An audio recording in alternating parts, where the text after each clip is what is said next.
ಯೇಸು ಕ್ರಿಸ್ತನ ನಾಮದಲ್ಲಿ ನಿಮ್ಮೆಲ್ಲರಿಗೂ ದೇವರ ವಾಕ್ಯ ಐಕ್ಯತೆಗೆ ಸ್ವಾಗತ. ನನ್ನ ಹೆಸರು ವನಿತಾ ಸ್ಯಾಂಟಿಯಾಗೋ.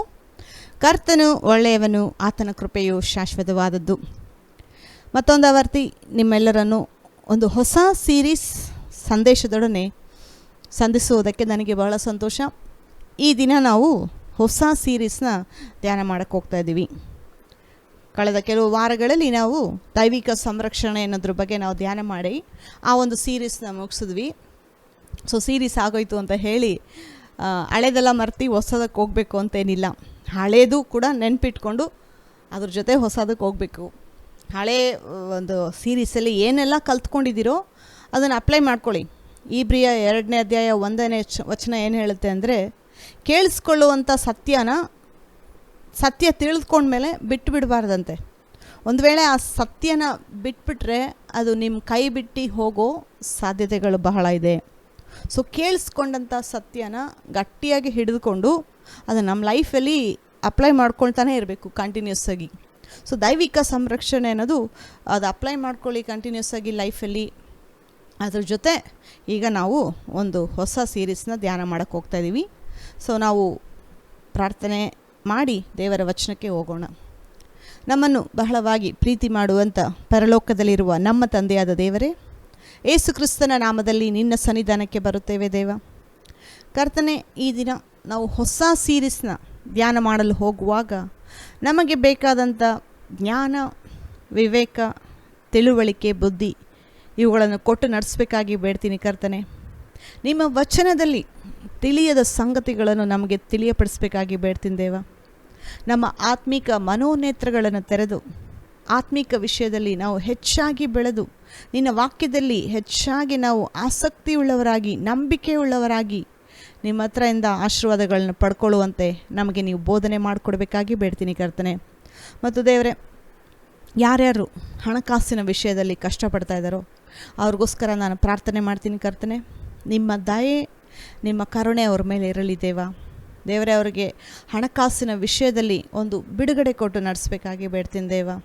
ಅವ್ರ ಮೇಲೆ ದಯೆ ತೋರಿಸಿ ಅವ್ರಿಗೆ ಈ ಒಂದು ಹಣಕಾಸಿನ ತೊಂದರೆಯಿಂದ ನೀವು ಆಚೆ ಕರ್ಕೊಂಡು ಬರಬೇಕಾಗಿ ಬೇಡ್ತೀನಿ ದೇವ. ಬೇಕಾದಂಥ ಆಶೀರ್ವಾದಗಳನ್ನು ಕೊಟ್ಟು ಕೊರತೆಗಳನ್ನು ನೀಗಿಸಿ ಎಲ್ಲ ಸಾಲಗಳನ್ನು ತೀರಿಸಿ ಅವ್ರನ್ನ ನೀನು ಆಶೀರ್ವಾದ ಮಾಡಬೇಕಾಗಿ ಬೇಡ್ತೀನಿ ದೇವ. ಅವರನ್ನು ಆಶೀರ್ವಾದ ಮಾಡಿದಕ್ಕೋಸ್ಕರ ನಿಮಗೆ ಸ್ತೋತ್ರ. ಮತ್ತು ದೇವ, ಈ ಒಂದು ವಚನಗಳ ಮೂಲಕ ನಮ್ಮೊಂದಿಗೆ ನೀವು ಮಾತಾಡಬೇಕಾಗಿ ಬೇಡ್ತೀನಿ ಕರ್ತನೆ. ನಮ್ಮೊಂದಿಗಿದ್ದು ನಡೆಸಿದಕ್ಕೋಸ್ಕರ ನಿಮಗೆ ಸ್ತೋತ್ರ. ಯೇಸು ಕ್ರಿಸ್ತನ ನಾಮದಲ್ಲಿ ಬೇಡಿ ಹೊಂದಿದ್ದೇನೆ, ಜೀವವುಳ್ಳ ನಮ್ಮ ತಂದೆಯೇ, ಆಮೇನ್. ನಾವು ವಾಕ್ಯದಲ್ಲಿ ಹೋಗುವುದಕ್ಕಿಂತ ಮುಂಚೆ ನಿಮ್ಮಲ್ಲಿ ಯಾರಿಗಾದರೂ ನಮ್ಮ ಸೇವೆಗೆ ಕಾಣಿಕೆ ಕಳಿಸ್ಬೇಕು ಅಂತ ಹೇಳಿ ದೇವರು ಪ್ರೇರೇಪಣೆ ಮಾಡೋದಾದರೆ ಬ್ಯಾಂಕ್ ಇನ್ಫಾರ್ಮೇಷನ್ ಮೂಲಕ ಮತ್ತು QR ಕೋಡ್ ಮೂಲಕ ನಿಮ್ಮ ಕಾಣಿಕೆಗಳನ್ನ ಕಳಿಸ್ಬೋದು. ಅದನ್ನು ದೇವರು ಸ್ವೀಕಾರ ಮಾಡ್ತಾರೆ. ಜ್ಞಾನೋಕ್ತಿಲಿ ಈ ರೀತಿ ಬರೆದಿದೆ.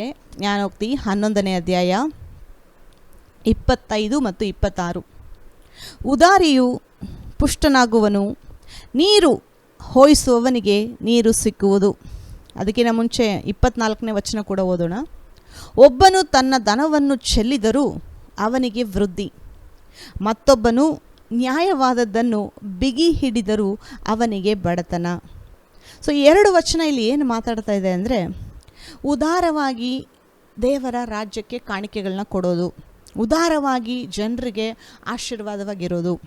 ಸೊ ಉದಾರವಾಗಿ ಜಿಪುಣ್ತನ ಮಾಡದೆ ಮತ್ತು ಕಂಜೂಸ್ತನ ಮಾಡದೆ ಇನ್ನೊಬ್ಬರಿಗೆ ಆಶೀರ್ವಾದವಾಗಿರೋದಾಗಲಿ ಮತ್ತು ದೇವರ ರಾಜ್ಯಕ್ಕೆ ಕೊಡೋದಾಗಲಿ ಅವರು ಯಾವತ್ತೂ ಬಡವರಾಗೋದಿಲ್ಲ. ನೋಡಿ, ಇಲ್ಲಿ ಬರೆದಿದೆ, ಒಬ್ಬನು ತನ್ನ ಧನವನ್ನು ಚೆಲ್ಲಿದರು ಅಂದರೆ ಹೆಚ್ಚಾಗಿ ಕೊಟ್ಟರು ಅವನಿಗೆ ಅದು ವೃದ್ಧಿ. ಲೋಕ ಏನು ಹೇಳುತ್ತೆ, ಕೊಡಬೇಡ, ಲಾಸ್ ಆಗುತ್ತೆ ನಿನಗೆ, ಅವ್ರಿಗೆ ಯಾಕೆ ಕೊಡಬೇಕು ಅಂತ ಹೇಳಿ ಲೋಕ ಹೇಳ್ಕೊಡೋದು. ಕೊಟ್ಬಿಟ್ರೆ ನಿನಗೆ ಕಮ್ಮಿ ಆಗುತ್ತೆ, ಇದು ಲೋಕ ಹೇಳೋದು. ಆದರೆ ದೇವರ ವಚನ ಏನು ಹೇಳುತ್ತೆ, ನೀವು ಉದಾರವಾಗಿ ಧಾರಾಳವಾಗಿ ಕೊಡುವಾಗ ಅದು ನಿಮಗೆ ವೃದ್ಧಿ. ಯಾಕೆಂದರೆ ಕೊಡುವಾಗ ಅದು ನೀವು ಬೀಜ ಕೊಡ್ತಾ ಇರೋದು, ಆದರೆ ನಿಮಗೆ ಬರೋದು ಫಲ, ಆಶೀರ್ವಾದಗಳು.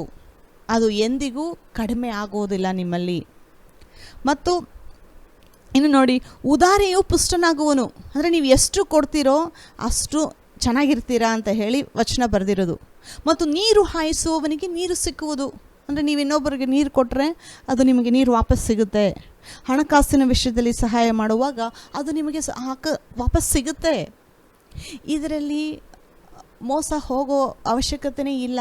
ಯಾಕೆಂದರೆ ದೇವರ ವಚನ ಬರೆದಿದೆ, ಮೋಸ ಹೋಗಬೇಡಿರಿ, ದೇವರು ತಿರಸ್ಕಾರ ಸಹಿಸುವವನಲ್ಲ. ಅಂದರೆ ದೇವರ ರಾಜ್ಯಕ್ಕೆ ಕೊಟ್ಟು ನೀವೇನು ಕಳ್ಕೊಳ್ಳೋದಿಲ್ಲ. ದೇವರ ರಾಜ್ಯಕ್ಕೆ ಕೊಡುವಾಗ ಈ ಒಂದು ಸಿಸ್ಟಮ್ನ ದೇವರು ಇಟ್ಟಿರೋದು. ಈ ಒಂದು ಸಿಸ್ಟಮ್ನ, ಈ ಒಂದು ಲಾನ ನಾವು ಫಾಲೋ ಮಾಡುವಾಗ ನಾವು ಗ್ಯಾರಂಟಿ ಪುಷ್ಟರಾಗಿರ್ತೀವಿ. ಗ್ಯಾರಂಟಿ ಹಣಕಾಸಿನ ವಿಷಯದಲ್ಲಿ ಕೊರತೆ ಇರೋದಿಲ್ಲ ನಮಗೆ. ಸೊ ಇದು ದೇವರು ಇಟ್ಟಿರುವಂಥ ನಿಯಮ. ಈ ಒಂದು ನಿಯಮನ ನಾವು ನಂಬಿಕೆಯಿಂದ ಫಾಲೋ ಮಾಡೋದಾದರೆ ದೇವರು ನಮ್ಮನ್ನು ಹಣಕಾಸಿನ ವಿಷಯದಲ್ಲಿ ಆಶೀರ್ವಾದ ಮಾಡ್ತಾರೆ. ಹಿಡಿದಿಟ್ಕೊಳೋರಿಗೆ ಬಡತನ ಅಂತ ಹೇಳಿ ಬೈಬಲ್ಲೇ ಬರೆದಿದೆ. ಧಾರಾಳವಾಗಿ ಕೊಡೋರಿಗೆ ಸಿರಿತನ. ಸೊ ವಚನ ಪ್ರಕಾರ ನಾವು ನಂಬಿಕೆಯಿಂದ ದೇವರ ರಾಜ್ಯಕ್ಕೆ ಕೊಡೋಣ. ದೇವರು ನಿಮ್ಮನ್ನು ಆಶೀರ್ವಾದ ಮಾಡ್ತಾರೆ. ಸರಿ, ಈಗ ನಾವು ಈ ದಿನ ಹೊಸ ಸೀರೀಸ್ನ ಧ್ಯಾನ ಮಾಡೋಕ್ಕೆ ಹೋಗ್ತಾ ಇದ್ದೀವಿ. ಆ ಒಂದು ಸೀರೀಸ್ಗಾಗಿ ಆರಿಸಿಕೊಂಡಂಥ ದೇವರ ವಾಕ್ಯದ ಭಾಗ ಯೋಹಾನನು ಬರೆದ ಸುವಾರ್ತೆ 2ನೇ ಅಧ್ಯಾಯ 1ನೇ ವಚನದಿಂದ. ಇಲ್ಲಿ ಒಂದು 11 ವಚನಗಳನ್ನ ಓದೋಣ. ಯೇಸು ಕ್ರಿಸ್ತ ಅಭಿಷೇಕ ಹೊಂದ ಮೇಲೆ ಮೊದಲನೇದಾಗಿ ಮಾಡಿದ ಸೂಚಕ ಕಾರ್ಯ. ಸೊ 1ನೇ ವಚನದಿಂದ ಓದೋಣ. 3ನೆಯ ದಿನದಲ್ಲಿ ಗಲಿಲಾಯದ ಕಾನಾ ಊರಿನಲ್ಲಿ ಒಂದು ಮದುವೆ ಆಯಿತು. ಯೇಸುವಿನ ತಾಯಿ ಅಲ್ಲಿ ಇದ್ದಳು. ಯೇಸುವನ್ನು ಆತನ ಶಿಷ್ಯರನ್ನು ಮದುವೆಗೆ ಕರೆದರು. ದ್ರಾಕ್ಷರಸವು ಸಾಲದೆ ಹೋಗಲಾಗಿ ಯೇಸುವಿನ ತಾಯಿ ಆತನಿಗೆ, ಅವರಲ್ಲಿ ದ್ರಾಕ್ಷರಸವಿಲ್ಲ ಎಂದು ಹೇಳಿದಳು. ಯೇಸು ಆಕೆಗೆ, ಅಮ್ಮ, ನನ್ನ ಗೊಡವೆ ನಿನಗೇಕೆ? ಆ್ಯಕ್ಚುಲಿ ಟ್ರಾನ್ಸ್ಲೇಷನ್ ಕರೆಕ್ಟಾಗಿಲ್ಲ. ನಾನಿದು ಪ್ರೀಚ್ ಮಾಡುವಾಗ ಕರೆಕ್ಟಾಗಿ ಹೇಳ್ಕೊಡ್ತೀನಿ ಅದು ಹೇಗೆ ಅಂತ. ನನ್ನ ಸಮಯವು ಇನ್ನೂ ಬಂದಿಲ್ಲ ಎಂದು ಹೇಳಲು ಆತನ ತಾಯಿಯು ಕೆಲಸದವರಿಗೆ, ಆತನು ನಿಮಗೆ ಏನು ಹೇಳುವನೋ ಅದನ್ನು ಮಾಡಿರಿ ಅಂದಳು. ಯಹೂದ್ಯರು ಶುದ್ಧಾಚಾರದ ಪದ್ಧತಿಯ ಪ್ರಕಾರ 2-3 ಕೊಳಗ ನೀರು ಹಿಡಿಯುವ 6 ಕಲ್ಲಿನ ಬಾನೆಗಳು ಅಲ್ಲಿ ಇಟ್ಟಿದ್ದವು. ಯೇಸು ಅವರಿಗೆ, ಆ ಬಾನೆಗಳಲ್ಲಿ ನೀರು ತುಂಬಿರಿ ಅನ್ನಲು ಅವುಗಳನ್ನು ಕಂಠದ ಮಟ್ಟಿಗೆ ತುಂಬಿದರು. ಆಗ ಅವರಿಗೆ, ಈಗ ಅದನ್ನು ತೋಡಿಕೊಂಡು ಹೋಗಿ ಔತಣದ ಪಾರುಪತ್ಯಗಾರನಿಗೆ ಕೊಡಿರಿ ಎಂದು ಹೇಳಿದಾಗ ತಕ್ಕೊಂಡು ಹೋಗಿ ಕೊಟ್ಟರು. ಅದು ಎಲ್ಲಿಂದ ಬಂತೋ ನೀರನ್ನು ತೋಡಿದ ಕೆಲಸದವರಿಗೆ ತಿಳಿದಿತ್ತೇ ಹೊರತು ಔತಣದ ಪಾರುಪತ್ಯಗಾರನಿಗೆ ತಿಳಿಯದಿರಲಾಗಿ ಅವನು ಅಷ್ಟರೊಳಗೆ ದ್ರಾಕ್ಷರಸವಾದ ಆ ನೀರನ್ನು ರುಚಿ ನೋಡಿದಾಗ ಮದಲಿಂಗನನ್ನು ಕರೆದು, ಎಲ್ಲರೂ ಹಿರಿದಿನ ದ್ರಾಕ್ಷರಸವನ್ನು ಮೊದಲು ಕೊಟ್ಟು ಅಮಲೇರಿದ ಮೇಲೆ ಕಿರಿದಿನ ದ್ರಾಕ್ಷರಸವನ್ನು ಕೊಡುತ್ತಾರೆ. ನೀನು ಹಿರಿದಿನ ದ್ರಾಕ್ಷರಸವನ್ನು ಇದುವರೆಗೆ ಇಟ್ಟುಕೊಂಡಿದ್ದಿ ಅಂದನು. ಯೇಸು ಈ ಮೊದಲನೆಯ ಸೂಚಕ ಕಾರ್ಯವನ್ನು ಗಲಿಲಾಯದ ಕಾನಾ ಊರಿನಲ್ಲಿ ಮಾಡಿ ತನ್ನ ಮಹಿಮೆಯನ್ನು ತೋರ್ಪಡಿಸಿದನು ಮತ್ತು ಆತನ ಶಿಷ್ಯರು ಆತನ ಮೇಲೆ ನಂಬಿಕೆ ಇಟ್ಟರು. ಸೊ ಇಲ್ಲಿ ನಾವು ಒಂದು ಸೂಚಕ ಕಾರ್ಯ ಬಗ್ಗೆ ಇಲ್ಲಿ ನಾವು ಓದ್ವಿ. ಯೇಸು ಕ್ರಿಸ್ತ ಮಾಡಿದ ಅದ್ಭುತದ ಬಗ್ಗೆ ಈ ಒಂದು ವಚನ ಬರೆದಿದೆ. ಸೊ ಈ ದಿನ ನಾನು ಸ್ಟಾರ್ಟ್ ಮಾಡ್ತಾ ಇರುವಂಥ ಸೀರೀಸ್ ಹೆಸರು ಏನಂದರೆ, ಅದ್ಭುತಗಳನ್ನು ಪಡೆಯುವ ಬೀಗದ ಕೈ. ಅಂದರೆ ನಮಗೆ ದೇವರ ಹತ್ರದಿಂದ ಅದ್ಭುತಗಳನ್ನು ಪಡ್ಕೊಳ್ಳೋದ್ರ ಬಗ್ಗೆ ನಾವು ಈ ಒಂದು ಸೀರೀಸಲ್ಲಿ ಧ್ಯಾನ ಮಾಡೋಕ್ಕೆ ಹೋಗ್ತಾ ಇದ್ದೀವಿ. ಅದ್ಭುತಗಳು ಅಂತ ಹೇಳಿ ನಾವು ಹೇಳುವಾಗ ಅನೇಕ ವಿಶ್ವಾಸಿಗಳಿಗೆ ಕೆಲವ್ರ ನಂಬಿಕೆ ಏನಂದರೆ, ಅದ್ಭುತಗಳು ನಿಂತೋಗಿದೆ, ಸೂಚಕ ಕಾರ್ಯಗಳು ನಿಂತೋಗಿದೆ. ಆವಾಗಿನ ಕಾಲದಲ್ಲಿ ನಡೀತು, ಹಳೆ ಒಡಂಬಡಿಕೆಯಲ್ಲಿ ನಡೀತು, ಮತ್ತು ಯೇಸು ಕ್ರಿಸ್ತನ ಕಾಲದಲ್ಲಿ ನಡೀತು, ಅದಾದಮೇಲೆ ಶಿಷ್ಯರ ಕಾಲದಲ್ಲಿ ನಡೀತು, ಅಪೋಸ್ತಲರ ಕಾಲದಲ್ಲಿ ನಡೆಯಿತು. ಆದರೆ ಈ ಬೈಬಲ್ ಬರೆದಿದ್ದು ಮುಗ್ದಾದ್ಮೇಲೆ ಆಮೇಲೆ ಅದ್ಭುತಗಳು ನಿಂತು ಹೋದವು ಅಂತ ಹೇಳ್ತಾರೆ. ಎಷ್ಟೊಂದು ಜನಕ್ಕೆ ನಂಬಿಕೆ ಇದರಲ್ಲಿದೆ, ಅದ್ಭುತಗಳು ನಡೆಯಲ್ಲ, ಇವಾಗ ಎಲ್ಲ ಸ್ವಾಭಾವಿಕವಾಗೇ ಇರುತ್ತೆ, ಎಲ್ಲ ಸ್ವಾಭಾವಿಕವಾಗಿ ದೇವ್ರ ಹತ್ರ ಪಡ್ಕೊಳ್ಬೇಕು, ಅದ್ಭುತಗಳು ಅತಿಶಯಗಳು ದೇವರು ಮಾಡಲ್ಲ ಅನ್ನೋದರಲ್ಲಿ ಎಷ್ಟೊಂದು ಜನ ಇವಾಗ ಅದರಲ್ಲಿ ನಂಬಿಕೆ ಇಟ್ಟಿದ್ದಾರೆ. ಯಾಕೆ ಹೇಳ್ತಾರೆ ಅಂದರೆ, ಅವ್ರಿಗೆ ಅದ್ಭುತಗಳನ್ನ ಪಡ್ಕೊಳ್ಳೋದಕ್ಕೆ ನಂಬಿಕೆ ಇಲ್ಲ. ನಾವು ಆರಾಧನೆ ಮಾಡ್ತಾ ಇರೋ ದೇವರು ಅದ್ಭುತಗಳು ಮಾಡೋ ದೇವರು. ಯಾರು ನಾವು ಆರಾಧನೆ ಮಾಡ್ತಾ ಇರೋ ದೇವರು? ಆದಿಯಲ್ಲಿ ದೇವರು ಆಕಾಶವನ್ನು ಭೂಮಿಯನ್ನು ಉಂಟು ಮಾಡಿದ ದೇವರು, ಸೂರ್ಯ ಚಂದ್ರ ನಕ್ಷತ್ರಗಳನ್ನು ಉಂಟು ಮಾಡಿದ ದೇವರು, ಭೂಮಿ ಪರಲೋಕಗಳನ್ನು ಉಂಟು ಮಾಡಿದ ದೇವರು, ಮನುಷ್ಯನನ್ನು ಉಂಟು ಮಾಡಿದ ದೇವರು, ನೀರು, ಗಾಳಿ, ನಾವು ಶ್ವಾಸ ಮಾಡ್ತಾ ಇರೋವಂಥ ಗಾಳಿ, ಮತ್ತು ಅನಿಮಲ್ಸ್ ಮತ್ತು ಪಕ್ಷಿಗಳನ್ನು, ಮರಗಳನ್ನು ಎಲ್ಲವನ್ನು ಉಂಟು ಮಾಡಿದ ದೇವರನ್ನ ನಾವು ಆರಾಧನೆ ಮಾಡ್ತಾ ಇರೋದು. ಸೊ ದೇವರು ಅದ್ಭುತ ಮಾಡೋದನ್ನು ನಿಲ್ಲಿಸ್ಬಿಟ್ಟಿದಾರ? ಇದು ನೋಡಿ ಒಂದು ಕ್ವಶನ್ನು. ದೇವರು ಈ ದಿನ ಅದ್ಭುತ ಮಾಡೋದು ನಿಲ್ಲಿಸಿದಾರ? ಅದ್ಭುತಗಳು ಈಗೂ ಕೂಡ ನಡೀತಾ ಇದೆ, ಸೂಚಕ ಕಾರ್ಯಗಳು ಈಗೂ ಕೂಡ ನಡೀತಾ ಇದೆ. ಯಾರಿಗೆ ನಡೀತಾ ಇದೆ ಗೊತ್ತಾ? ದೇವರು ನನಗೆ ಅದ್ಭುತ ಮಾಡ್ತಾನೆ ಅನ್ನೋರಿಗೆ ನಡೆಯುತ್ತೆ. ದೇವರು ನನಗೆ ಅದ್ಭುತ ಮಾಡಲ್ಲ ಅನ್ನೋರಿಗೆ ಇದು ನಡೆಯಲ್ಲ. ಸೊ ಅದ್ಭುತಗಳು ದೇವ್ರ ಹತ್ರ ಇಂದ ಪಡ್ಕೊಳ್ಳೋದು ಕಷ್ಟನಾ? ಇದೊಂದು ಕ್ವಶನ್ ಕೇಳ್ತೀನಿ ನಿಮಗೆ.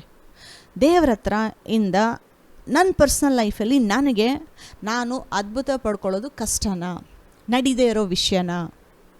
ಇಲ್ಲ ಅದ್ಭುತಗಳನ್ನ ಪಡ್ಕೊಳ್ಬೇಕು ಅಂದರೆ ಕೆಲವರು ಟೀಚ್ ಮಾಡೋದು, ನೀನು ಬಹಳ ಪರಿಶುದ್ಧನಾಗಿರಬೇಕು, ನೀನು ಬಹಳ ಪ್ರೇಯರ್ ಮಾಡೋರಾಗಿರಬೇಕು, ತುಂಬ ಬೈಬಲ್ ಓದೋರಾಗಿರಬೇಕು, ನೀನು ಅತೀ ವಿನಯವಾಗಿರಬೇಕು, ಅತೀ ವಿಧೇಯತ್ವದಲ್ಲಿರಬೇಕು, ಇವೆಲ್ಲ ನೀನು ಪರ್ಫೆಕ್ಟಾಗಿ ಮಾಡಿದ್ರೆ ಅದ್ಭುತಗಳು ದೇವರು ಮಾಡ್ತಾರೆ ಅಂತ ಕೆಲವರು ಹೇಳ್ತಾರೆ.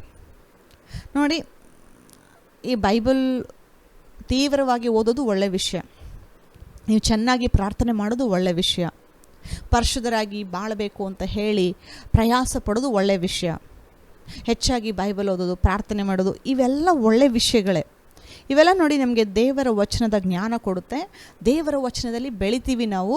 ಆ ಒಂದು ಎಷ್ಟು ಜ್ಞಾನ ದೇವರ ವಚನದಲ್ಲಿ ನಮಗೆ ಇನ್ಕ್ರೀಸ್ ಆಗುತ್ತೋ ಅಷ್ಟು ನಂಬಿಕೆ ನಮಗೆ ಬರುತ್ತೆ. ಸೊ ಇದೆಲ್ಲ ಒಳ್ಳೆಯ ವಿಷಯನೇ. ಸೊ ನೀವು ಪರ್ಫೆಕ್ಟಾಗಿ ಪರಿಶುದ್ಧರಾಗಿರುವಾಗ, ಪರ್ಫೆಕ್ಟಾಗಿ ಬೈಬಲ್ ಓದಿ ಮುಗಿಸಿದ್ದೀರಾ, ಎಲ್ಲ ಮಾಡಿದ್ದೀರಾ ಅನ್ನೋವರೆಗೂ ದೇವ್ರು ನಿಮ್ಗೆ ಅದ್ಭುತ ಮಾಡೋದಿಲ್ವಾ? ಇದೊಂದು ಕ್ವಶನ್ ಕೇಳ್ತೀನಿ.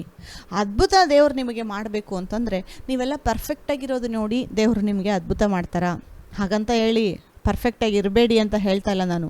ಹಾಗಂತ ಹೇಳಿ ಪರಿಶುದ್ಧರಾಗೋದು, ನೀತಿವಂತರಾಗೋದು ತಪ್ಪು ಅಂತ ಹೇಳ್ತಾ ಇಲ್ಲ. ಬೈಬಲ್ ಏನು ಹೇಳುತ್ತೆ? ನೀತಿವಂತರು ಇನ್ನೂ ನೀತಿವಂತರಾಗಬೇಕು, ಪರಿಶುದ್ಧರು ಇನ್ನೂ ಪರಿಶುದ್ಧರಾಗಬೇಕು. ಸೊ ಈ ಒಂದು ನೀತಿವಂತರ ಆಗೋ ಒಂದು ಪ್ರಯಾಣದಲ್ಲಿ, ಯಾಕೆಂದರೆ ಇದೊಂದು ಪ್ರಯಾಣ, ಟ್ರಾವೆಲ್ ಮಾಡ್ತಾಯಿದ್ದೀವಿ, ಇನ್ನೂ ನಾವು ಪರ್ಫೆಕ್ಟಾಗಿ ನೀತಿವಂತರಾಗಿಲ್ಲ. ಪೌಲ ಹೇಳ್ತಾನೆ, ಕ್ರಿಸ್ತನ ಥರ ಆಗಬೇಕು ನಾವು, ಏಸು ಕ್ರಿಸ್ತ ಹೇಗಿದ್ರೋ ಆ ಥರ ಆಗಬೇಕು ಅಂತ. ಸೊ ಆ ಥರ ಆಗೋದಕ್ಕೆ ಡೈಲಿ ಪ್ರಯಾಸ ಪಡ್ತಾಯಿದ್ದೀವಿ.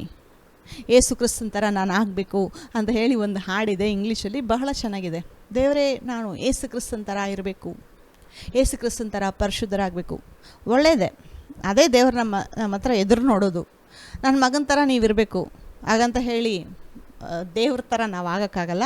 ಏಸು ಕ್ರಿಸ್ತ ಭೂಲೋಕದ ಮೇಲೆ ಮನುಷ್ಯನಾಗಿ ಆಪರೇಟ್ ಆಗಿದ್ದು, ಫಂಕ್ಷನ್ ಆಗಿದ್ದು, ಆ ಒಂದು ವಿಷಯದಲ್ಲಿ ಹೇಳ್ತಾ ಇರೋದು.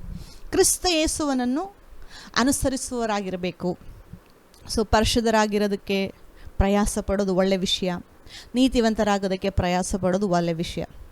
ಸೊ ನೀವು ಪರ್ಫೆಕ್ಟಾಗಿ ಪರಿಶುದ್ಧರಾಗ್ರಿ, ಪರ್ಫೆಕ್ಟಾಗಿ ನೀತಿವಂತರಾಗ್ರಿ, ಆಮೇಲೆ ನಿಮ್ಗೆ ಅದ್ಭುತ ಮಾಡ್ತೀನಿ ಅಂತ ಹೇಳ್ತಾರೆ ದೇವರು. ಈ ಒಂದು ನೀತಿವಂತರಾಗುವಾಗ, ಈ ಒಂದು ಪರಿಶುದ್ಧರಾಗುವಾಗ ನಮಗೇನಾದರೂ ಒಂದು ತೊಂದರೆ ಇದ್ದರೆ ದೇವರು ನಮ್ಗೆ ಅದ್ಭುತ ಮಾಡೋದಿಲ್ವಾ? ಇನ್ನು ನಾವು ಪರ್ಫೆಕ್ಟಾಗಿಲ್ಲ. ಪರ್ಫೆಕ್ಟಾಗಿರೋರಿಗೆ ಮಾತ್ರ ದೇವರು ಅದ್ಭುತ ಮಾಡ್ತಾರಾ? ಇದೊಂದು ಮೈಂಡಲ್ಲಿ ಇಟ್ಕೊಂಡು ನೋಡಿ, ಯೋಚನೆ ಮಾಡಿ.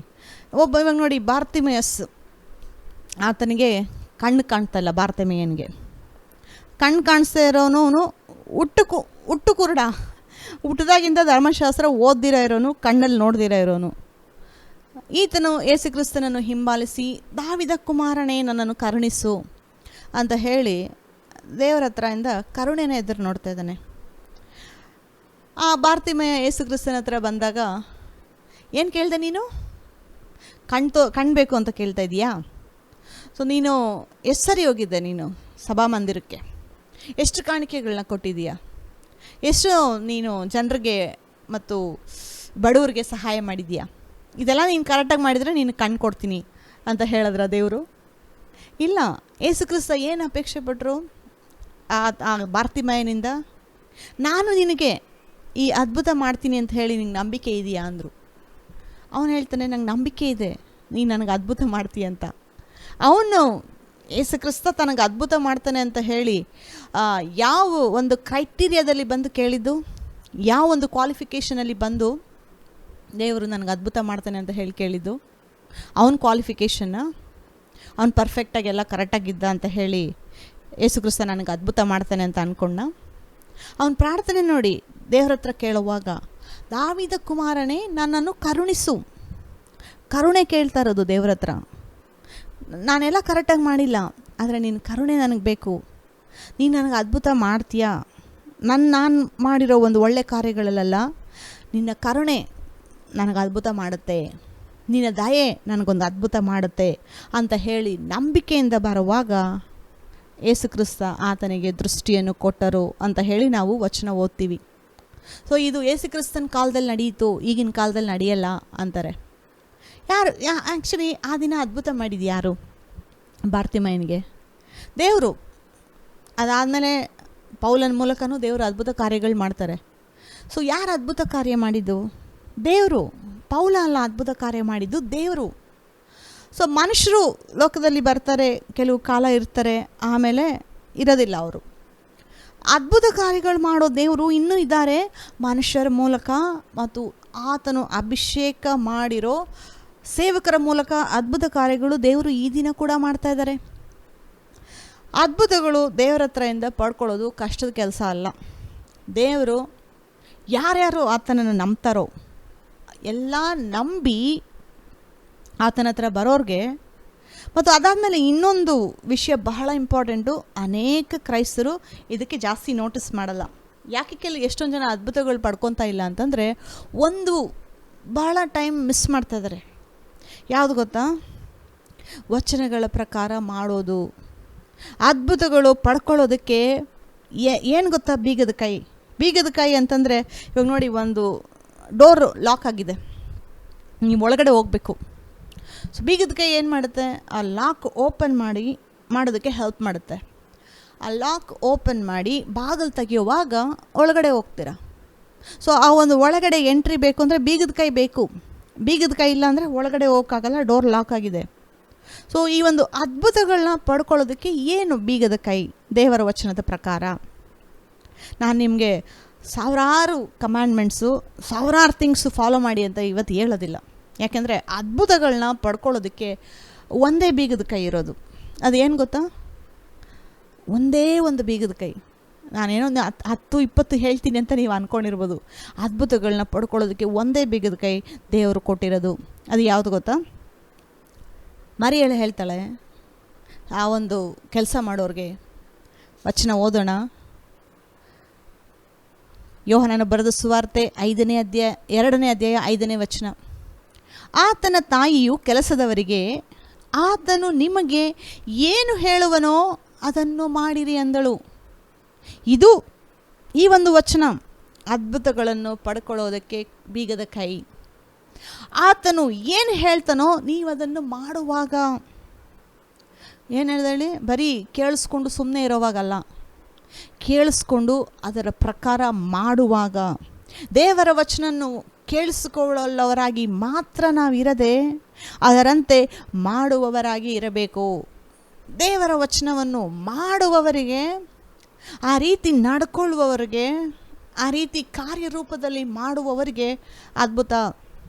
ಇದು ಒಂದೇ ಕೀ. ಇದು ನೋಡಿ, ಇವಾಗ ಇದು ಹೇಗೆ ಅಂತ ಹೇಳಿ ಅನೇಕರಿಗೆ ಕನ್ಫ್ಯೂಸ್ ಆಗ್ಬೋದು.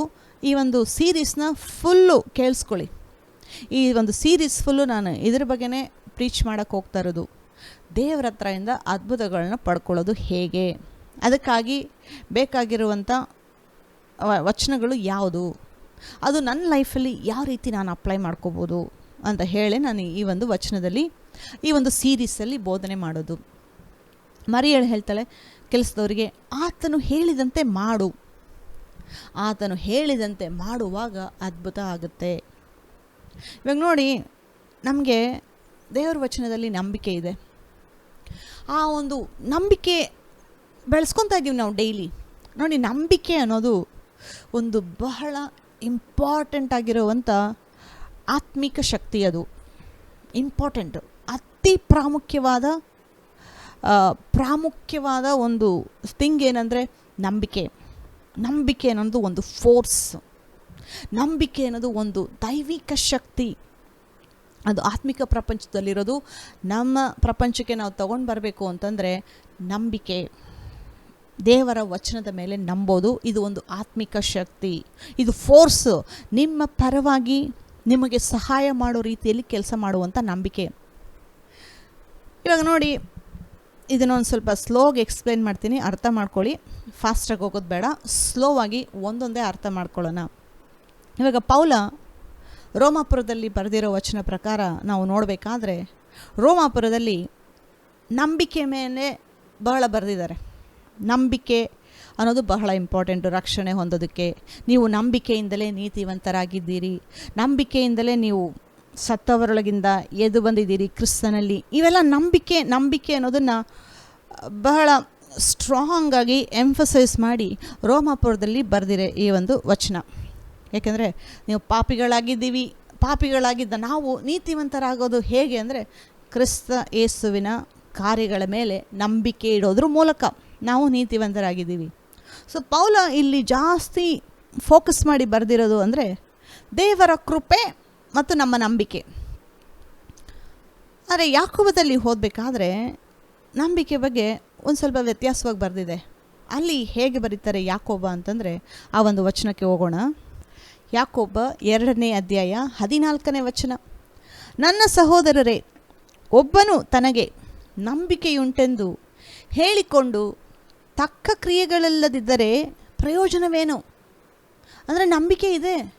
ಇವಾಗ ಅನೇಕ ಕ್ರೈಸ್ತರು ಸಭೆಗೆ ಹೋಗ್ತಾರೆ, ದೇವರ ವಚನನ ರೆಗ್ಯುಲರಾಗಿ ಕೇಳಿಸ್ಕೊತಾರೆ, ಒಳ್ಳೆ ವಿಷಯ.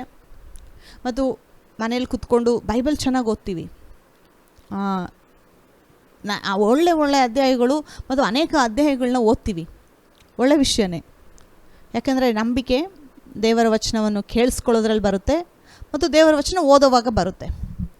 ನೋಡಿ, 2 ದೇವರಿಟ್ಟಿದ್ದಾರೆ ನಂಬಿಕೆ ನಮಗೆ ಬರಬೇಕು ಅಂದರೆ. ಒಂದು, ನಾವು ಕೂತ್ಕೊಂಡು ಬೈಬಲ್ ಓದಬೇಕು. ರೋಮಾಪುರ 10ನೇ ಅಧ್ಯಾಯದಲ್ಲಿ ಬರೆದಿದೆ, ನಂಬಿಕೆ ದೇವರ ವಚನಕ್ಕೆ ಆಧಾರ ಮತ್ತು ನಂಬಿಕೆ ದೇವರ ವಚನ ಕೇಳಿಸ್ಕೊಳ್ಳೋದ್ರಲ್ಲಿ ಬರುತ್ತೆ.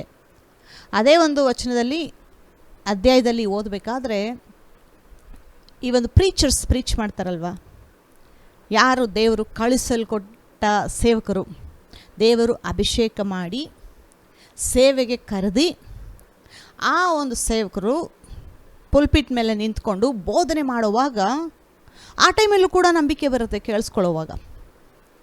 ಬರೀ ಬೈಬಲ್ ಓದಬೇಕಾದ್ರೆ ಮಾತ್ರನೇ ನಂಬಿಕೆ ಬರಲ್ಲ, ಅಭಿಷೇಕ ಹೊಂದಿರೋ ಸೇವಕರು ಬೋಧನೆ ಮಾಡುವಾಗೂ ಕೂಡ ಆ ಒಂದು ವಚನಗಳನ್ನ ಕೇಳುವಾಗೂ ಕೂಡ ನಂಬಿಕೆ ಬರುತ್ತೆ. ಅದೇ ಹೇಗೆ ಹೇಳ್ತೀರಾ ಅಂತ ಹೇಳಿ ನೀವು ಕೇಳ್ಬೋದು. ನೀವು ಅಪೊಸ್ತಲರ ಕೃತ್ಯ 14ನೇ ಅಧ್ಯಾಯ ಓದಿಯಲ್ಲಿ, ಲುಸ್ತ್ರ ಅನ್ನೋ ಜಾಗದಲ್ಲಿ ಒಬ್ಬ ಹುಟ್ಟುಕುಂಟ ಆಗಿದ್ದಾನೆ, ಅವನ ಜೀವನದಲ್ಲಿ ಅವನು ನಡೆದೇ ಇಲ್ಲ. ಆ ಸಮಯದಲ್ಲಿ ಪೌಲ ಬಂದು ಅಲ್ಲಿ ಪ್ರೀಚ್ ಮಾಡ್ತಾ ಇದ್ದಾರೆ ದೇವರ ವಚನ. ಅಲ್ಲಿ ಓದಬೇಕಾದ್ರೆ ಪೌಲ ಪ್ರೀಚ್ ಮಾಡಿಸ್ಕೊಳ್ಳೋ ಅಂಥ ವಚನ ಆ ಒಂದು ಹುಟ್ಟುಕುಂಟ ಕಿವಿಲಿ ಕೇಳಿಸ್ಕೊಳ್ಳುವಾಗ, ಕಿವಿ ಕೊಟ್ಟು ಪೌಲ ಏನು ಪ್ರೀಚ್ ಮಾಡ್ತಾ ಇದ್ದಾನೆ ಅಂತ ಹೇಳಿ ಕೇಳಿಸ್ಕೊಳ್ಳುವಾಗ ಪೌಲ ಹೇಳ್ತಾನೆ ನಿಂತ್ಕೊಂಡು, ವಾಸಿಯಾಗುವುದಕ್ಕೆ ಆತನಿಗೆ ನಂಬಿಕೆ ಇದೆ ಅಂತ ಹೇಳಿ ತಿಳಿದುಕೊಂಡು. ಸೊ ಪೌಲ ಪ್ರೀಚ್ ಮಾಡಬೇಕಾದ್ರೆ ಆ ಒಂದು ವಚನ ಕೇಳಿಸ್ಕೊಳ್ಳುವಾಗ ಆತನಿಗೆ ನಂಬಿಕೆ ಬಂದ್ಬಿಡ್ತಾ, ಆಲ್ರೆಡಿ ನಂಬಿಕೆ ಇದೆ, ಓಕೆ ದೇವರು ಗುಣಪಡಿಸ್ತಾನೆ ಅನ್ನೋ ಒಂದು ನಂಬಿಕೆ ಆತನಿಗೆ ಬಂತು.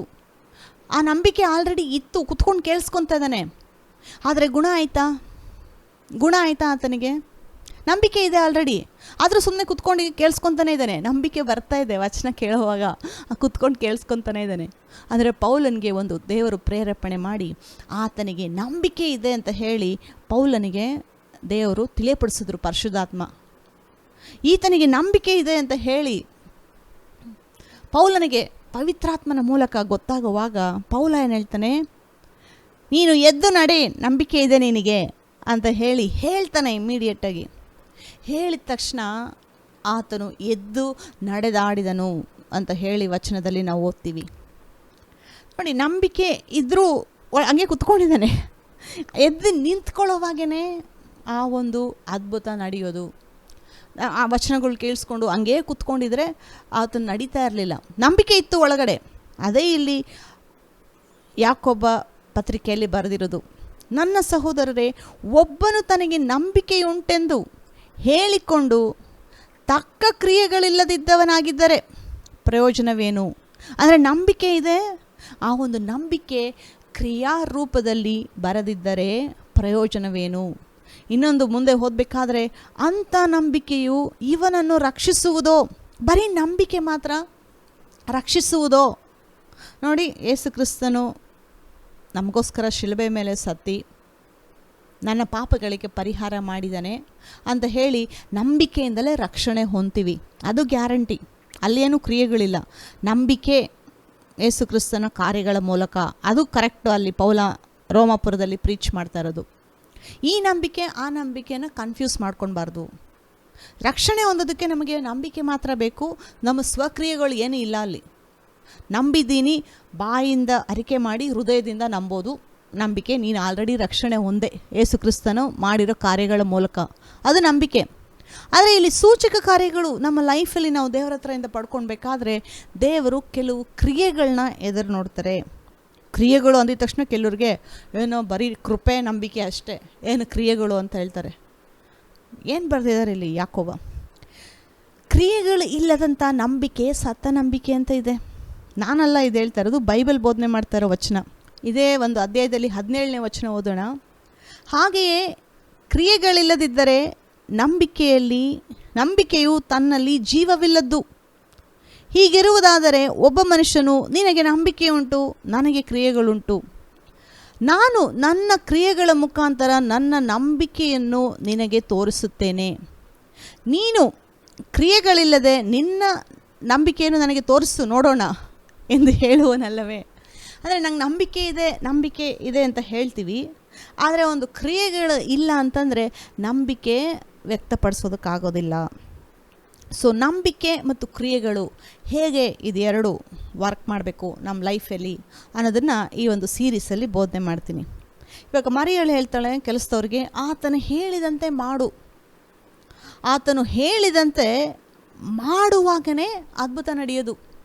ಇವಾಗ ನಾವು ವಚನಗಳನ್ನ ಕೂತ್ಕೊಂಡು ಕೇಳ್ತೀವಿ, ಅದು ಅಲ್ಲಿಗೆ ಬರೋಣ. ಮತ್ತು ಚರ್ಚ್ಗೆ ಹೋಗ್ತೀವಿ, ವಚನಗಳನ್ನ ಕೂತ್ಕೊಂಡು ಕೇಳ್ತೀವಿ, ಮನೆಗೆ ಬರ್ತೀವಿ, ವಚನಗಳನ್ನ ಧ್ಯಾನ ಮಾಡ್ತೀವಿ. ಮತ್ತು ಪ್ರೀಚ್ ಮಾಡುವಾಗ ಮನೆಯಲ್ಲೆಲ್ಲ ಇವಾಗ ಕ್ಯಾಸೆಟ್ಗಳು ಹಾಕ್ಕೊಂಡು ಮತ್ತು ಟಿ ವಿ ಹಾಕ್ಕೊಂಡು ದೇವ್ರ ವಚನ ಕೇಳಿಸ್ಕೊತೀವಿ. ಇದೆಲ್ಲ ಒಳ್ಳೆ ವಿಷಯನೇ. ಯಾಕೆಂದರೆ ನೋಡಿ, ದೇವರು ಅಭಿಷೇಕ ಮಾಡಿರ್ತಾರೆ ಸೇವಕರನ್ನ, ಅವರು ಪ್ರೀಚ್ ಮಾಡುವಾಗ ಕೇಳಿಸ್ಕೊಳ್ಳೋವಾಗೂ ಕೂಡ ನಂಬಿಕೆ ಬರುತ್ತೆ. ಇದೆಲ್ಲ ನಂಬಿಕೆ ನಮಗೆ ಬರೋದಕ್ಕೆ ನಾವು ಪಡುವಂಥ ಪ್ರಯಾಸ. ನಂಬಿಕೆಯಲ್ಲಿ ನಾವು ಸ್ಟ್ರಾಂಗ್ ಆಗಬೇಕು, ನಂಬಿಕೆಯಲ್ಲಿ ನಾವು ಬೆಳಿಬೇಕು. ಇನ್ನೊಂದು ನಂಬಿಕೆ ವಿಷಯದಲ್ಲಿ ಇನ್ನೊಂದು ಹೇಳ್ತೀನಿ. ಕೆಲವ್ರು ಅಂತಾರೆ, ನಿಮ್ಗೆ ಆಲ್ರೆಡಿ ಏನು ಬೇಕೋ ನಂಬಿಕೆ ಎಲ್ಲದಕ್ಕೂ ಇದೆ ಅಂತ ಹೇಳ್ತಾರೆ. ಅಂದರೆ ನಿಮ್ಮ ನಂಬಿಕೆ ಆಲ್ರೆಡಿ ಸ್ಟ್ರಾಂಗ್ ಆಗಿದೆ, ನೀವೇನಂದರೆ ಅದನ್ನು ಅಪ್ಲೈ ಮಾಡ್ತಾ ಇಲ್ಲ ಅಂತ ಮಾತ್ರ ಹೇಳ್ತಾರೆ. ನೋಡಿ, ನಂಬಿಕೆ ಅನ್ನೋದು ಬೈಬಲ್ ವಚನ ಪ್ರಕಾರ ಓದಬೇಕಾದ್ರೆ ಒಂದು ಲೆವೆಲಿಂದ ಇನ್ನೊಂದು ಲೆವೆಲ್ಗೆ ಬೆಳೆಯುತ್ತೆ ದೇವ್ರ ವಚನದಲ್ಲಿ. ನಾನು ಹಳೆ 5 ವರ್ಷದಲ್ಲಿ ನನಗೆ ಎಷ್ಟು ನಂಬಿಕೆ ಇತ್ತೋ, ಇವಾಗ ಎಷ್ಟು ನಂಬಿಕೆ ಇದೆಯೋ ಆ ಒಂದು ನಂಬಿಕೆ ಬೆಳೆದಿದೆ. ನಿಮ್ಮ ಲೈಫಲ್ಲೂ ನಿಮ್ಗದು ಅನುಭವ ಆಗಿರುತ್ತೆ. ಯಾಕೆಂದರೆ ನಿಮ್ಗೆ ಆಲ್ರೆಡಿ ಫುಲ್ ನಂಬಿಕೆ ಇದೆ ಅಂತ ಕೆಲವ್ರು ಹೇಳ್ತಾರೆ. ಇಲ್ಲ, ಎಲ್ಲ ಫುಲ್ ನಂಬಿಕೆ ನಮಗೆ ಕಂಪ್ಲೀಟಾಗಿ ಪರ್ಫೆಕ್ಟಾಗಿ ಇಲ್ಲ. ನಂಬಿಕೆಯಲ್ಲಿ ನಾವು ಬೆಳಿತೀವಿ ಅಂತ ಹೇಳಿ ಬೈಬಲ್ ವಚನನೇ ಇದೆ. ನೋಡಿ, ಕೆಲವರು ವಿಷಯದಲ್ಲಿ ಯೇಸು ಕ್ರಿಸ್ತ ನೋಡ್ಬಿಟ್ಟು ಆ ಒಂದು ಹಡಗಲ್ಲಿ ಟ್ರಾವೆಲ್ ಮಾಡಬೇಕಾದ್ರೆ ಶಿಷ್ಯರು ಅನ್ಕೊತಾರೆ ನಾವು ಮುಳುಗೋಗ್ತೀವಿ ಅಂತ. ಯೇಸು ಕ್ರಿಸ್ತ ಹೇಳ್ತಾರೆ, ನಿಮ್ಮ ನಂಬಿಕೆ ಎಲ್ಲಿದೆ ಅಂತ ಕೇಳ್ತಾರೆ. ಅಂದರೆ ನಂಬಿಕೆ ಭಯಪಡ್ತಾ ಇದ್ದಾರೆ, ಸಾಯ್ತಾ ಇದ್ದೀವಿ ಅಂತ. ಸೊ ದೇವ್ರು ಕೇಳ್ತಾರೆ, ಎಲ್ಲಿದೆ ನಿಮ್ಮ ನಂಬಿಕೆ? ಇನ್ನೂ ಕೆಲವು ಕಡೆ ಓದಬೇಕಾದ್ರೆ ಚಿಕ್ಕ ನಂಬಿಕೆ ಅಂತ ಇದೆ. ಇನ್ನೂ ಕೆಲವು ಕಡೆ ಯೇಸು ಕ್ರಿಸ್ತ ಪಾಯಿಂಟ್ ಔಟ್ ಮಾಡಿ ಹೇಳ್ತಾರೆ ಕೆಲವ್ರಿಗೆ, ನಿನ್ನಲ್ಲಿರುವಂಥ ನಂಬಿಕೆ ದೊಡ್ಡ ನಂಬಿಕೆ ಅಂತ ಕೂಡ ಹೇಳ್ತಾರೆ ಇನ್ನೊಂದು ಕಡೆ. ಇನ್ನು ನಾವು ಪೌಲನು ಒಂದು ಸಭೆಗೆ ಬರಿಬೇಕಾದ್ರೆ ಆ ಸಭೆನ ಅಪ್ರಿಷಿಯೇಟ್ ಮಾಡಿ ಬರಿತಾ ಇದ್ದಾನೆ ಒಂದು ಪತ್ರ. ಅಲ್ಲಿ ಹೇಗೆ ಬರೆದಿದ್ದಾರೆ ಅಂದರೆ, ಪೌಲ, ನಿಮ್ಮ ನಂಬಿಕೆ ವಿಪರೀತವಾಗಿ ಬೆಳೆಯುತ್ತಿರುವಂಥ ನಂಬಿಕೆ ಅದೇ ಥರ ಒಂದೇ ಜಾಗದಲ್ಲಿ ಒಂದೇ ಥರ ಇದ್ದರೆ ಹೇಗೆ ಬೆಳೆಯುತ್ತೆ? ಹೇಗೆ ಬೆಳೀತಾ ಇರೋ ನಂಬಿಕೆ, ಅಭಿವೃದ್ಧಿ ಆಗ್ತಾ ಇರೋ ನಂಬಿಕೆ ಅಂತ ಹೇಳಿ ಪೌಲ ಬರೆಯೋದಕ್ಕೆ ಸಾಧ್ಯ? ನಂಬಿಕೆ ನೋಡಿ, ದೇವರ ವಚನ ಓದ್ತಾ ಆ ಒಂದು ನಂಬಿಕೆ ಒಳಗಡೆ ಬೆಳೆಯುತ್ತೆ. ದೇವರ ವಚನ ಕೇಳ್ತಾ ಆ ಒಂದು ನಂಬಿಕೆ ಒಳಗಡೆ ದೃಢವಾಗಿ ಸ್ಟ್ರಾಂಗ್ ಆಗಿ ಬೆಳೀತಾನೇ ಹೋಗುತ್ತೆ. ಒಂದು ಲೆವೆಲಿಂದ ಇನ್ನೊಂದು ಲೆವೆಲ್ಗೆ. ಈ ವರ್ಷ ಇರೋ ಥರ ನೀವು ಬರೋ ವರ್ಷ ಇರೋದಿಲ್ಲ. ಡೈಲಿ ಬೈಬಲ್ ವಚನ ಓದಿ ದೇವರ ವಚನಗಳನ್ನ ಕೇಳಬೇಕಾದ್ರೆ ನಿಮ್ಮ ನಂಬಿಕೆ ದೇವರ ವಚನದಲ್ಲಿ ಬೆಳೆಯುತ್ತೆ. ಇನ್ನೂ ಒಂದು 5 ವರ್ಷ ನೀವು ಅದೇ ಥರ ಕಂಟಿನ್ಯೂಸ್ ಆಗಿ ಮಾಡುವಾಗ ಅದೇ ಒಂದು ನಂಬಿಕೆ ಅದೇ ಜಾಗದಲ್ಲಿ ಇರೋದಿಲ್ಲ. ನೀವು ನಂಬಿಕೆಯಲ್ಲಿ ಅಭಿವೃದ್ಧಿ ಆಗುತ್ತೆ. ಅದೇ ಪೌಲ ಹೇಳ್ತಾ ಇರೋದು, ನಿಮ್ಮ ನಂಬಿಕೆ ವಿಪರೀತವಾಗಿ ಅಭಿವೃದ್ಧಿ ಆಗ್ತಾ ಇದೆ. ನಂಬಿಕೆ ಅನ್ನೋದು ಅಭಿವೃದ್ಧಿ ಆಗುತ್ತೆ. ಸೊ ನಂಬಿಕೆ ನಮಗೆ ಹೇಗೆ ಬರುತ್ತೆ ಅಂದರೆ, ಒಂದೇ ದಾರಿ ಅದಕ್ಕೆ. ಒಂದು ದೇವರ ವಚನ ಓದಬೇಕು, ಇನ್ನೊಂದು ದೇವರ ವಚನನ ಕೇಳಿಸ್ಕೊಳ್ಬೇಕು. ಅದು ಪ್ರೀಚ್ ಮಾಡೋವಾಗ ಆದರೂ ಆಗ್ಬೋದು, ಇಲ್ಲ ನಾವು ಸ್ವಂತ ನಾವು ಓದುವಾಗ ಆದರೂ ಆಗ್ಬೋದು, ಚರ್ಚಲ್ಲಿ ಕೂತ್ಕೊಂಡು ಕೇಳಿಸ್ಕೊಳ್ಳೋವಾಗ, ಮತ್ತು ಕಾನ್ಫರೆನ್ಸ್ಗಳು ಅಟೆಂಡ್ ಮಾಡ್ತಾರಲ್ವ, ಕಾನ್ಫರೆನ್ಸ್ ಅಟೆಂಡ್ ಮಾಡೋಕ್ಕೆ ಹೋಗುವಾಗ, ದೇವರ ಸೇವಕರ ಮೇಲೆ ಅಭಿಷೇಕ ಇರುವಾಗ ಆ ಒಂದು ವಚನಗಳನ್ನ ಕೇಳಿಸ್ಕೊಳ್ಳುವಾಗ ನಂಬಿಕೆ ಬರುತ್ತೆ. ನಿಮಗೆಲ್ಲ ಅನುಭವ ಆಗಿರುತ್ತಲ್ವ, ಚರ್ಚ್ಗೆ ಹೋಗಿದ ತಕ್ಷಣ ಪಾಸ್ಟರ್ ಪ್ರೀಚ್ ಮಾಡಬೇಕಾದ್ರೆ ಪಾಸ್ಟ್ರು ಸೂಪರಾಗಿ ಪ್ರೀಚ್ ಮಾಡಿದ್ರು, ಚೆನ್ನಾಗಿರೋ ವಚನ ಬೋಧನೆ ಮಾಡಿದ್ರು, ಸಖತ್ ಸ್ಟ್ರಾಂಗಾಗಿ ಹೇಳಿದ್ರು. ಏನಕ್ಕೆ ಹೇಳ್ತೀರಾ ಅಂದರೆ, ಆ ಒಂದು ವಚನ ನಿಮ್ಮ ಹೃದಯಕ್ಕೆ ಟಚ್ ಆಗಿದೆ, ನಿಮ್ಮ ಆತ್ಮಕ್ಕೆ ಟಚ್ ಆಗಿದೆ. ನಂಬಿಕೆ ಅನ್ನೋದನ್ನು ಒಂದು ಪ್ರವೋಕ್ ಮಾಡಿದೆ. ನಂಬಿಕೆ ದೇವರಲ್ಲಿ ಬೆಳೆಯೋದಕ್ಕೆ ಸಹಾಯ ಮಾಡ್ತಾಯಿದೆ ಆ ಒಂದು ವಚನ. ಆದರೆ ನೋಡಿ, ವಿಶ್ವಾಸಿಗಳು ಇಲ್ಲಿ ಮಾತ್ರ ಪಾರ್ಕ್ ಮಾಡ್ಕೊಬಿಟ್ಟಿದ್ದಾರೆ. ಎಷ್ಟೊಂದು ಜನ ಪಾರ್ಕ್ ಮಾಡ್ಕೊಂಡಿದ್ದಾರೆ ಅಂದರೆ ಅಲ್ಲೇ ಹಾಲ್ಟಾಗಿ ನಿಂತ್ಕೊಂಡಿದ್ದಾರೆ. ಚರ್ಚಿಗೆ ಹೋಗ್ತೀವಿ, ದೇವ್ರ ವಚನ ಕೇಳಿಸ್ಕೊತೀವಿ, ನಂಬಿಕೆ ಇದೆ. ಬೈಬಲ್ ಓದ್ತೀವಿ, ಪ್ರೇಯರ್ ಮಾಡ್ತೀವಿ, ನಂಬಿಕೆ ಇದೆ ಒಳಗಡೆ. ಮತ್ತು ಕಾನ್ಫರೆನ್ಸ್ಗಳಿಗೆ ಹೋಗ್ತೀವಿ, ವಚನಗಳನ್ನ ಕೇಳಿಸ್ಕೊತೀವಿ, ನಂಬಿಕೆ ಇದೆ ಒಳಗಡೆ. ಸೊ ನಂಬಿಕೆ ಪಡ್ಕೊಡೋದಕ್ಕೆ ಬಹಳ ಪ್ರಯಾಸ ಪಡ್ತೀವಿ. ಡೈಲಿ ದೇವ್ರ ವಚನ ಓದೋದು, ಮಾಡೋದು, ಪ್ರೇಯರ್ ಮಾಡೋದು, ನಂಬಿಕೆ ಬರಲಿ ಅಂತಲೇ ಇವೆಲ್ಲ ಮಾಡೋದು. ಸೊ ಇದೆಲ್ಲ ನಂಬಿಕೆ ಬಂದಿದೆ ಆಲ್ರೆಡಿ. ಸೊ ಈ ಒಂದು ನಂಬಿಕೆ ಹೃದಯದಲ್ಲಿ ಮಾತ್ರ ಇದ್ದರೆ, ಅದು ಕ್ರಿಯಾ ರೂಪದಲ್ಲಿ ಬಂದಿಲ್ಲ ಅಂತಂದರೆ ಏನು ಪ್ರಯೋಜನವಿಲ್ಲ. ಇದೇ ನಂಬಿಕೆ ಆಲ್ರೆಡಿ ಒಳಗಡೆ. ಇವಾಗ ಒಂದು ಹುಟ್ಟುಕುಂಟನ ಬಗ್ಗೆ, ಪೌಲನ ಬಗ್ಗೆ ಹೇಳಿದೆ ಅಲ್ವಾ, ವಚನಗಳನ್ನ ಕೇಳಿಸ್ಕೊಂಡು ನಂಬಿಕೆ ಇದೆ, ಆದರೂ ಇನ್ನೂ ಕೂತ್ಕೊಂಡೇ ಇದ್ದಾನೆ. ಅನೇಕ ವಿಶ್ವಾಸಿಗಳು ಅದೇ ಥರ ಇದ್ದೀವಿ. ನಾನು ಒಂದು ಕಾಲದಲ್ಲಿ ಅದೇ ಥರನೇ ಇದ್ದೆ. ಆದರೆ ದೇವರು ನನಗೆ ಹೇಳ್ಕೊಡ್ತಾ ಇದ್ದಾರೆ, ಕ್ರಿಯೆಗಳಿಲ್ಲದಂಥ ನಂಬಿಕೆ ಸತ್ತ ನಂಬಿಕೆ.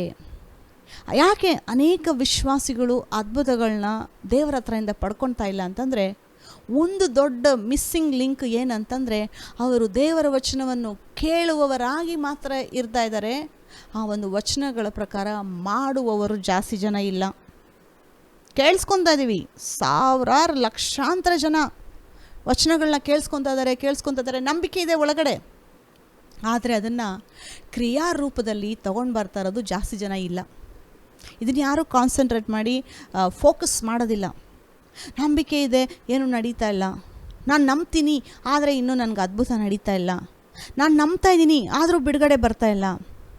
ನೀನು ನಂಬಿದರೆ ಮಾತ್ರ ಸಾಕಾಗೋದಿಲ್ಲ, ಅದನ್ನು ನೀವು ರಿಲೀಸ್ ಮಾಡಬೇಕು.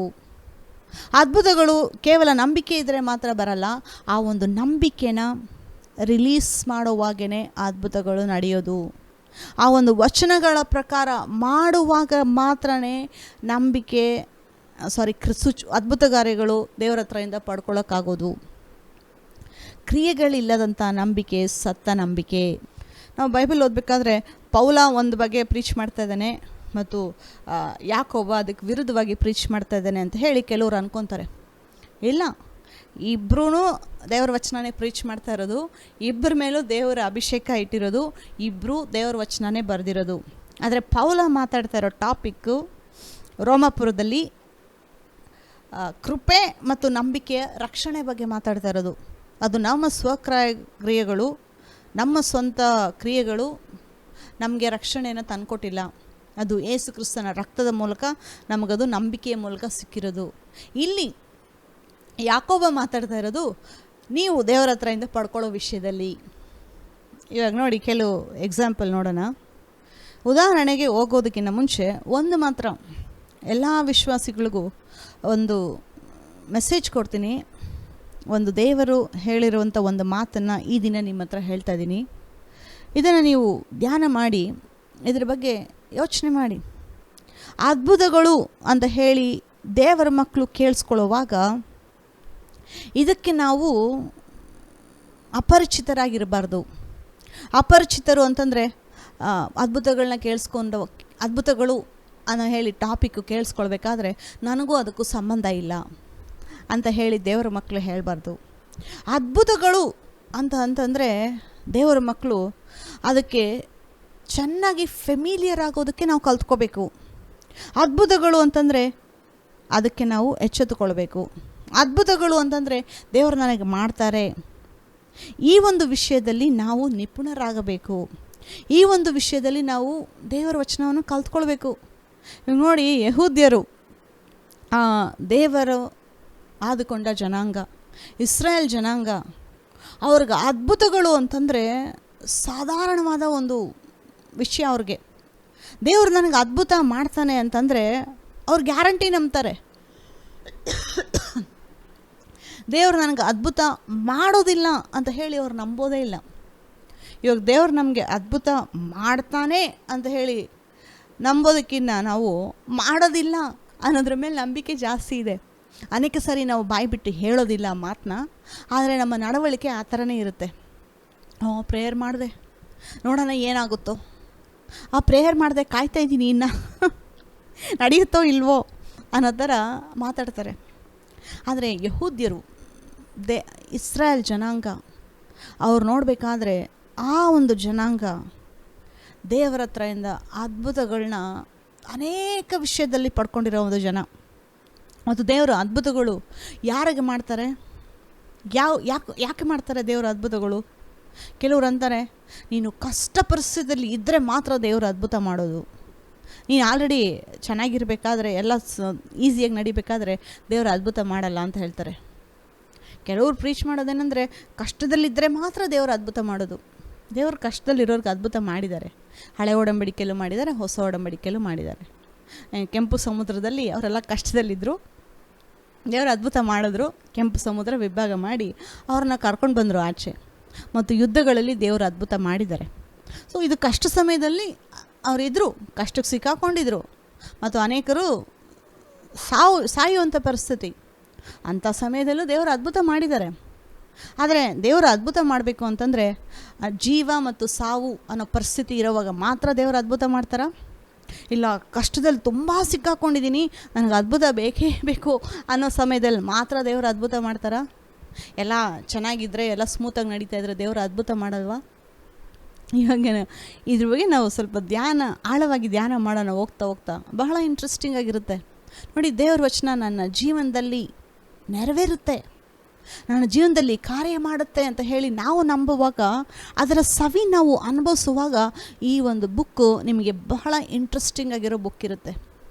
ಬೈಬಲ್ ಅನೇಕರಿಗೆ ಯಾಕೆ ಇಂಟ್ರೆಸ್ಟ್ ಇಲ್ಲ ಅಂತಂದರೆ, ಬರೆದಿದೆ ನನ್ನ ಜೀವನದಲ್ಲಿ ನಡೀತಾ ಇಲ್ಲ ಅಂಥವ್ರಿಗೆ ಬೈಬಲ್ಲು ಇಂಟ್ರೆಸ್ಟಿಂಗಾಗಿ ಇರಲ್ಲ ಓದೋದಕ್ಕೆ. ಯಾಕಂದರೆ ಇದೆ, ಆದರೆ ನನ್ನ ಲೈಫಲ್ಲಿ ನಡೀತಾ ಇಲ್ಲ. ಆದರೆ ಅದರಲ್ಲಿ ಬರೆದಿದೆ, ನನ್ನ ಲೈಫಲ್ಲಿ ನಡೀತಾ ಇದೆ ಅಂತ ಹೇಳಿ ಒಂದು ಸ್ವಲ್ಪ ಸವಿ ನೀವು ನೋಡುವಾಗ, ನಡೆಯುತ್ತೆ ಅಂತ ಹೇಳಿ ನಿಮಗೆ ಗೊತ್ತಾಗುವಾಗ ಈ ಒಂದು ಬುಕ್ ಬಹಳ ಇಂಟ್ರೆಸ್ಟಿಂಗ್ ಆಗಿರೋ ಬುಕ್ ಆಗಿಬಿಡುತ್ತೆ ನಿಮಗೆ. ಇದಕ್ಕಿಂತ ಇಂಟ್ರೆಸ್ಟಿಂಗ್ ಇರೋ ಬುಕ್ಕು ಪ್ರಪಂಚದಲ್ಲಿ ಬೇರೆ ಯಾವುದೂ ಇಲ್ಲ. ಈ ಬುಕ್ಕು ನಿಮ್ಮನ್ನು ತೃಪ್ತಿಪಡಿಸೋಷ್ಟು ಯಾವ ಬುಕ್ಕು ನಿಮ್ಮನ್ನು ತೃಪ್ತಿಪಡಿಸೋಕ್ಕಾಗಲ್ಲ. ಅದ್ಭುತಗಳು ದೇವರು ಕಷ್ಟ ಸಮಯದಲ್ಲಿರುವಾಗೂ ಕೂಡ ಮಾಡ್ತಾರೆ. ನೀವು ಆಲ್ರೆಡಿ ಚೆನ್ನಾಗಿರೋವಾಗೂ ಕೂಡ, ಎಲ್ಲ ನಿಮ್ಗೆ ಇರೋವಾಗೂ ಕೂಡ ಅದ್ಭುತ ಮಾಡ್ತಾರೆ. ಒಂದು ಉದಾಹರಣೆ ಇಲ್ಲಿ ಏನಂದರೆ ನೋಡಿ, ಯೇಸು ಕ್ರಿಸ್ತ ಎಷ್ಟೊಂದು ಲೀಟ್ರು ನೀರನ್ನ ದ್ರಾಕ್ಷಾರಸವನ್ನಾಗಿ ಚೇಂಜ್ ಮಾಡಿ ಕೊಟ್ಟರು ಇಷ್ಟು ಜನಕ್ಕೆ. ಸೊ ಆ ಒಂದು ದಿನ ದ್ರಾಕ್ಷಾರಸ ಕುಡ್ದಿಲ್ಲ ಅಂದರೆ ಯಾರಿಗಾದರೂ ಏನಾದರೂ ಆಗ್ತಾಯಿತ್ತಾ? ಜೀವ ಮತ್ತು ಸಾವು ಸಮಸ್ಯೆಯಲ್ಲಿ ಯಾರಾದರೂ ಇಲ್ಲಿ ಸಿಕ್ಕಾಕೊಂಡಿದ್ರ? ಇದು ಮದುವೆ ಪಾರ್ಟಿ. ಇದು ಆ ಒಂದು ಪಾರ್ಟಿ, ಆ ಒಂದು ಸಂಭ್ರಮದಲ್ಲಿ ಎಲ್ಲರೂ ಸಂತೋಷವಾಗಿರಬೇಕಾದ್ರೆ ಸ್ವಲ್ಪ ದ್ರಾಕ್ಷಾರಸ ಇಲ್ಲ, ಅಲ್ಲಿ ಕಮ್ಮಿಯಾಗಿದೆ ಕೆಲವು ಜನಕ್ಕೆ. ಅಂಥ ಸಮಯದಲ್ಲಿ ಕೂಡ ದೇವರು ದೊಡ್ಡ ಅದ್ಭುತ ಮಾಡಿದ್ರು ಅಲ್ಲಿ. ಸೊ ಅದ್ಭುತಗಳು ದೇವರು ಮಾಡ್ತಾರೆ, ಎಲ್ಲ ಸಮಯದಲ್ಲೂ ಮಾಡ್ತಾರೆ. ಆದರೆ ಇದು ಪ್ರತಿದಿನ ನಡೆಯುವಂಥ ವಿಷಯಗಳಲ್ಲ, ಅದನ್ನು ನೆನ್ಪಿಟ್ಕೊಳ್ಳಿ. ಆದರೆ ಈ ಒಂದು ಅದ್ಭುತಕ್ಕೆ ನಾವು ಪ್ರಿಪೇರ್ ಆಗಬೇಕು. ದಿನಾ ಅದ್ಭುತಗಳು ನಡೆಯೋದಿಲ್ಲ, ಕಾರ್ಯಗಳು. ಆದರೆ ದೇವ್ರ ಕಾರ್ಯ ಮಾಡ್ತಾರೆ ನಮಗೆ. ಅದ್ಭುತಗಳು ಅಂತಂದರೆ ಇದು ಮಹಾ ಅದ್ಭುತಗಳು. ನಾನು ಹೇಳ್ತಾ ಇರೋದು ಒಂದು ಸೂಪರ್ ನ್ಯಾಚುರಲ್ ಡೆಲಿವರೆನ್ಸ್. ನೋಡಿದ ತಕ್ಷಣ ಇದು ಆಶ್ಚರ್ಯಪಟ್ಟು ಸೂಚಕ ಕಾರ್ಯಗಳು ಇವು ಡೈಲಿ ನಡೆಯುವಂಥ ವಿಷಯಗಳಲ್ಲ. ಆದರೆ ಇಂಥ ದೊಡ್ಡ ವಿಷಯಗಳು ಒಂದು ಸಾರಿ ನಡೆದ್ರು, 2 ಸಾರಿ ನಡೆದ್ರು ನಮ್ಮ ಲೈಫೇ ಚೇಂಜ್ ಆಗುವಂಥ ವಿಷಯಗಳನ್ನ ದೇವ್ರು ಮಾಡ್ತಾರೆ.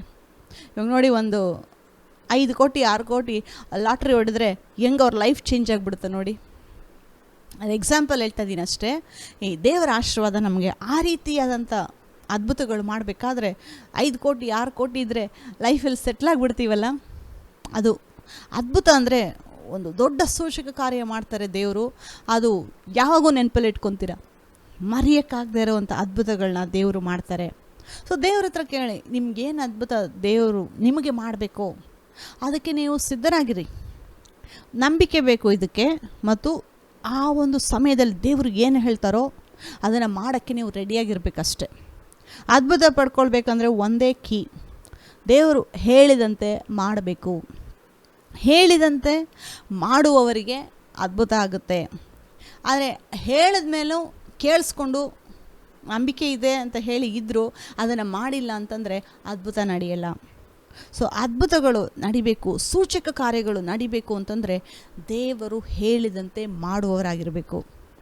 ಆದರೆ ಈ ಒಂದು ಮಾಡೋರೆ ಅನೇಕ ಜನ ಇಲ್ಲ. ಅದು ಯಾಕೆ ಮಾಡಲ್ಲ ಅನೇಕರು, ಯಾಕೆ ಮಾಡ್ತಾ ಇಲ್ಲ ಅನೇಕರು ಅನ್ನೋದನ್ನು ಬರುವಂಥ ಸೀರೀಸ್ಗಳಲ್ಲಿ ನಾವು, ಬರುವಂಥ ಸಂದೇಶಗಳಲ್ಲಿ ನಾವು ಧ್ಯಾನ ಮಾಡೋಣ. ಈ ದಿನ ಒಂದು ಮಾತ್ರ ನೆನ್ಪಿಟ್ಕೊಳ್ಳಿ, ಅದ್ಭುತಕ್ಕೆ ಬೇಕಾದಂಥ ಬೀಗದ ಕೈ ಏನು ಅಂತಂದರೆ ದೇವರು ಹೇಳಿದಂತೆ ಮಾಡುವವರಾಗಿರಬೇಕು. ಇಷ್ಟು ಮಾಡಿದ್ರೆ ಸಾಕು, ದೇವರು ನಿಮಗೆ ಅದ್ಭುತ ಮಾಡ್ತಾರೆ. ಸೊ ಈ ವಾಕ್ಯಗಳನ್ನು ಕೇಳಿದಂಥ ನಿಮ್ಮೆಲ್ಲರನ್ನು ದೇವರು ಆಶೀರ್ವಾದ ಮಾಡಲಿ. ನಮ್ಮ ರಕ್ಷಕನಾದ ಯೇಸು ಕ್ರಿಸ್ತನು ಬೇಗನೆ ಬರುತ್ತಾನೆ. ಆಮೇನ್.